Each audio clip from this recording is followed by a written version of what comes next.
I was in the middle of preparing to move into our newly built house while juggling work. That day I finished work early and decided to stop by the new house before heading home. I was shocked to discover my husband Greg, who was meant to be looking for a job, was actually having an affair with another woman. "Why don't we kick my wife out and live here together?" "Really? I'm so happy. So how do you plan to kick out your wife?" I was stunned by this unexpected turn of events. But I refused to let things go their way and called Greg's relatives. This is the new house. When I showed Greg's family the new place, guess what? Greg was there, hugging his mistress, Julia, with barely any clothes on. Seeing this, John, my father-in-law, got all angry, went running after my husband, and then my husband did something major that led to a totally unexpected outcome. Since I was young, it had been my dream to own my ideal home. I started saving diligently for my part-time jobs during my student days, working tirelessly to make this dream a reality. Once I graduated and got a diploma, I started working and got really caught up in it, so I didn't really think about dating much. When I turned 30, I met my husband, who also dreamt of owning a home, and we hit it off, thinking we could achieve our dreams faster together. We dated for about a year before getting married. Initially, we lived in a rented apartment, but after 5 years, it was finally time for our dream to become reality. When I was young, I always had a fuzzy idea of owning a home, but now I know exactly what I want. Both my grandparents and parents had always lived in rentals. I didn't feel too inconvenienced by it, but having to get approval for everything was a hassle. My parents used to say, "Any place you live becomes home." They didn't mind the restrictions of renting much, but the longer I lived, the more I wanted to improve things. I strongly felt that the only way to live in a house I could renovate freely was to own it. When I was going over those ideas with the home builder, they introduced me to a woman, Julia, around my age, who's now in charge. She was beautiful even from a woman's perspective, but didn't boast about it. Instead, she was a good listener and responded precisely and clearly to my questions. I felt very comfortable and confident in trusting her with the project. But there were times when my husband overly praised her, which made me start to feel suspicious about his actions. Julia, being praised by Greg, didn't even seem fazed by his compliments, almost like she felt sorry for him. As we were bringing our ideas to life in the house, we went way over our budget. The monthly mortgage payments became quite high. I thought about compromising, but since this was a once-in-a-lifetime purchase, I figured it would be better to just earn more rather than regret compromising later. Originally, I earned more than my husband, and since most of the ideas were mine, I decided I could bear the extra cost. Also, there was talk of a promotion, so it was certain that my income would increase. I requested that we proceed with the project despite being over our budget. When we decided to get married, my husband and I had discussed and set our priorities. The top priority was the house. We wanted to have a home that was close to what we wanted without giving up too much. We planned to continue working until the mortgage was paid off. And when it comes to having kids, our families will probably bring it up once we're married, but we'll talk about it when we're both ready. We were really looking forward to not having any kids in our marriage. That's why I didn't mind investing most of our earnings in the home. But this agreement we had would later collapse. After a while, my promotion was confirmed, and I became even more dedicated to my work. There were days when I couldn't go home early due to handling over responsibilities to my team members, and sometimes I had to work on weekends to keep up. My husband, having plenty of time with a 9-to-5 job and no overtime or weekend work, started taking over more of the discussions about the new house. We used to meet at Julia's office, but now she's always at our place acting like it's a meeting place as we finish the new house. "Did you have a meeting with Julia at our house today? Why can't you just go to her office instead?" "What did you guys talk about? How's the progress going?" I asked my husband many questions. To these he responded, "We talked about the details and various things," refusing to elaborate further. What does various things mean? I wanted to ask more, but since I had been too busy and left the new house matters to my husband, I felt guilty and couldn't press him further. If it bothers you that much, why don't you take responsibility? He would say, ending the conversation. Worried about being dismissed like that, I didn't pursue it further. But then an unbelievable situation developed. Without consulting me, my husband quit his job. One day, as the completion of our dream home was just around the corner, I noticed my husband was still lounging around the house when it was time to leave for work. I asked him, "Isn't it time for you to go to work?" Work? I quit. It's inconvenient to commute from our new place, right? With your salary increase, we'll manage for now. And without any remorse, he kept insisting his decision was right, smiling smugly. Are you out of your mind? We thoroughly considered the commute when choosing the location, right?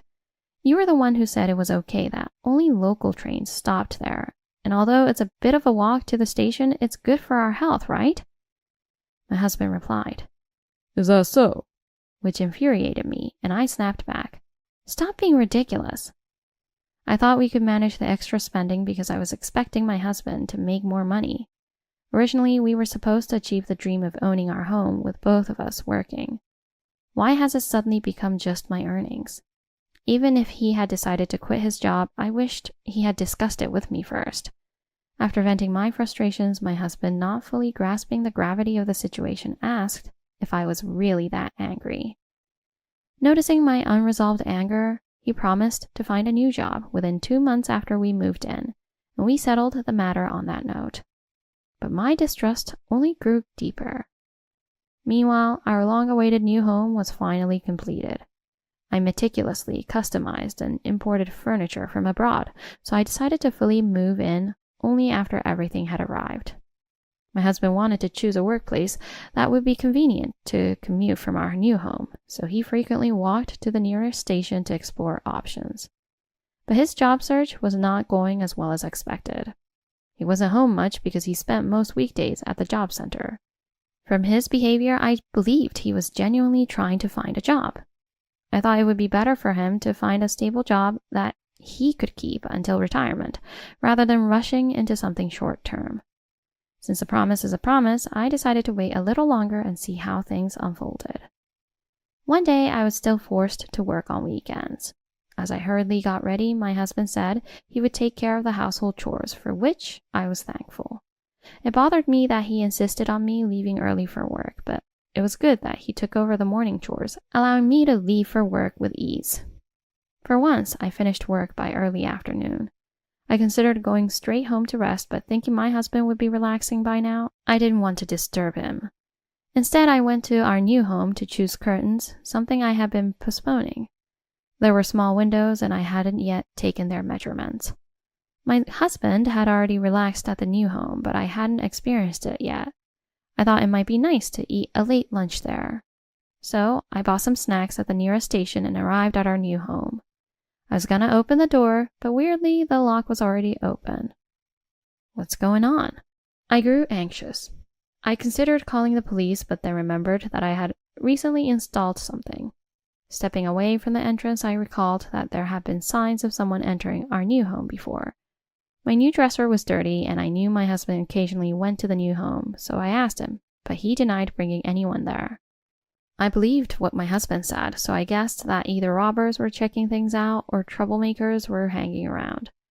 I had installed security cameras, thinking it would be quicker to provide evidence to the police if something happened, as I couldn't handle it alone. With trembling hands, I took a deep breath to calm myself and checked the camera footage on my smartphone.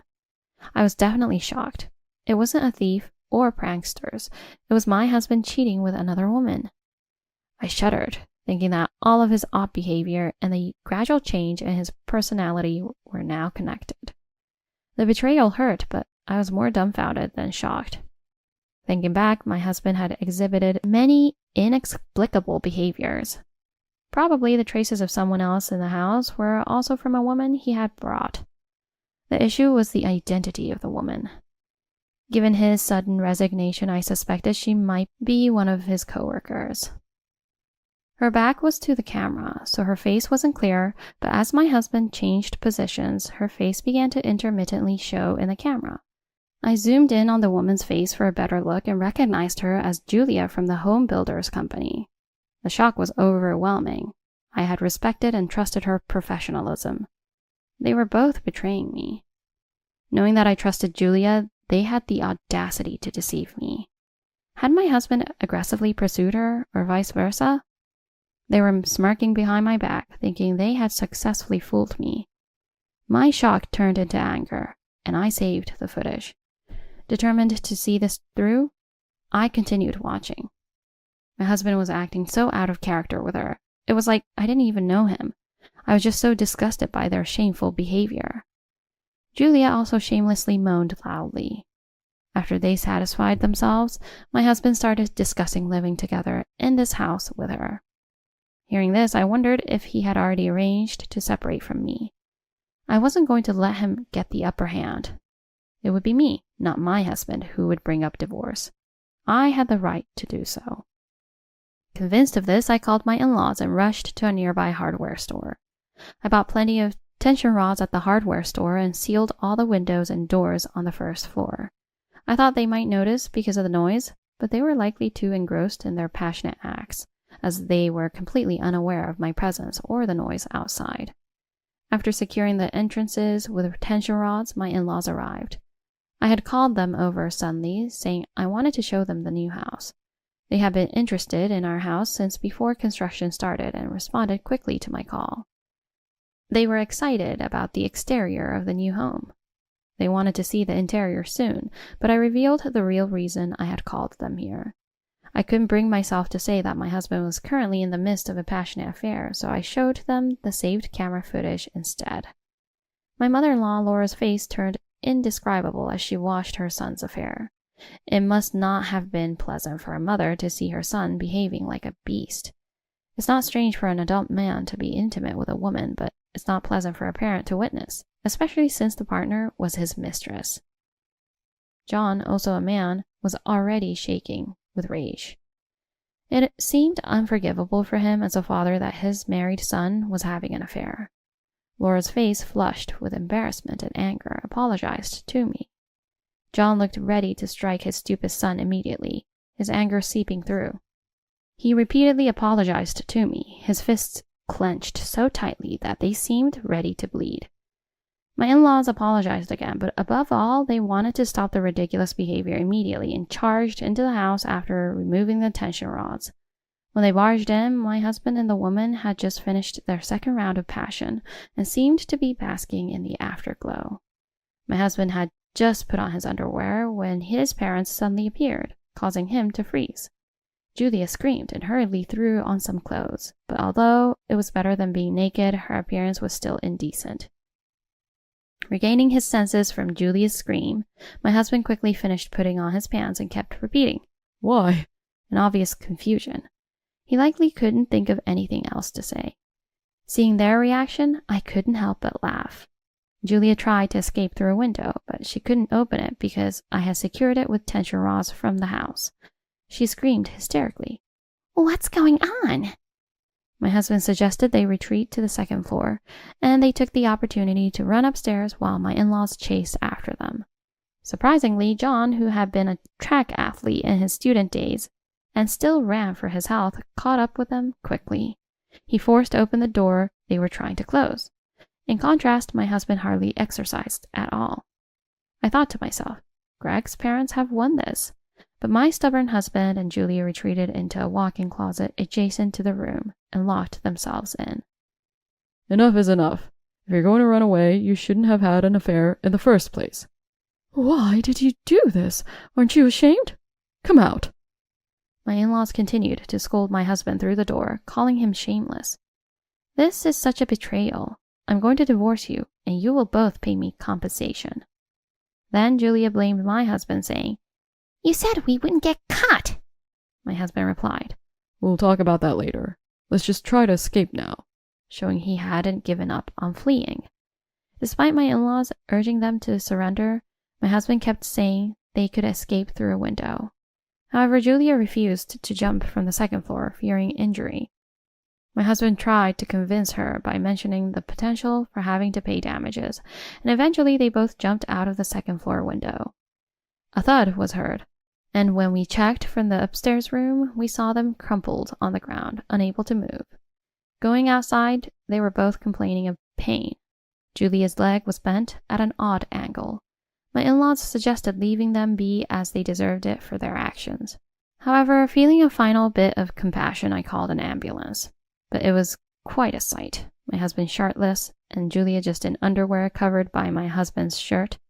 I watched from a distance as they struggled to answer the emergency responders' questions due to the pain. The ambulance crew, accustomed to various emergencies, could likely guess the situation from their appearance. Later, I visited my husband in the hospital with a lawyer and my in-laws to discuss divorce and compensation. After he was taken to the hospital, they contacted me to bring his insurance card, but I didn't go. My in-laws went instead, but just left what was needed at the reception and returned. When I visited my husband's hospital room, he mistakenly thought he was forgiven and waved at me with a smile. But then my in-laws showed up, and a stranger who was pushing the mistress in a wheelchair appeared. To Greg, who's in shock, the person who was pushing the mistress's wheelchair introduced himself as the lawyer I had hired and handed him a business card, causing his face to instantly freeze. It seemed that he finally realized he had not been forgiven yet. I was astounded by how delusional he could be, wondering how he could think he'd be forgiven after everything that had happened. The lawyer calmly explained the necessities to both of them and advised my husband to agree to the divorce. He stated that my stance would not change even if he refused and it went to court. The lawyer emphasized the potential consequences of a court battle on my husband's social credibility and his impact on his re-employment prospects. Hearing this, my husband reluctantly agreed to the divorce in a subdued voice. When the topic of alimony came up, he also acquiesced without resistance. As for the mistress, she seemed utterly devoid of energy, appearing indifferent to everything around her. Although my husband seemed somewhat unhappy, he complied under the stern gaze of my in-laws. I was grateful that everything was proceeding smoothly despite his reluctance. Next, I demanded that he take responsibility for the already purchased furniture and the new home. I informed him that he needed to cover the down payment and the remaining mortgage as well. John, refusing to entertain any objections, glared menacingly, but it seemed my husband did not want to take over the house. He countered while visibly intimidated by his father's stern look. This is no joke. Isn't the house mostly decorated according to your wishes? My preferences are minor. Why should I bear the entire cost? It's unfair. I did not want to let go of the house filled with my dreams either. It was he who had orchestrated this situation, so I showed him the saved footage from the security camera. Do you really think I can calmly live in a place where you invited your mistress and acted indecently? How rotten is your brain?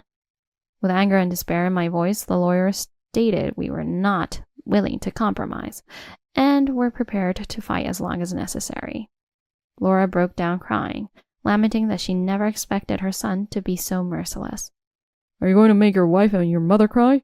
Man up and own up to your actions. It seemed my husband could stand up to his father, and ultimately he was subdued by a single sentence from him and agreed to follow everything the lawyer said. Just when I thought everything was resolved, an unknown elderly couple entered my husband's hospital room. They were the parents of Julia, and upon seeing my in-laws, they immediately knelt and started apologizing profusely. Julia had caused great disrespect, and Greg had been injured. It turned out they had been looking for their daughter as she wasn't in her room. However, my in-laws seemed strangely agitated, not just because of their daughter's actions. So it was your daughter all along. The nerve. Since my husband's affair came to light, John has been constantly irritable and extremely angry. However, his current anger seems incomparable to anything before. When I asked Laura what was going on, she revealed that the parents of my husband's mistress were running a subcontracting company that worked for John's firm. The company run by the mistress's parents was known for its lax work ethic, frequently missing deadlines and delivering poor quality, which led to numerous complaints. Despite repeated warnings, there was no improvement, so my father-in-law had discussed ending their business relationship. However, being abandoned by John's company would lead the subcontracting firm to collapse and bankruptcy. They pleaded with him not to let go, citing the livelihoods of a few employees they were responsible for. Faced with the welfare of the employees, John, being a business owner himself, felt it was not easy to simply cut them off, under the condition that if there were any further issues, they would be abandoned. He continued to give them work out of conditional mercy. Do you remember the promise? I said there wouldn't be a next time.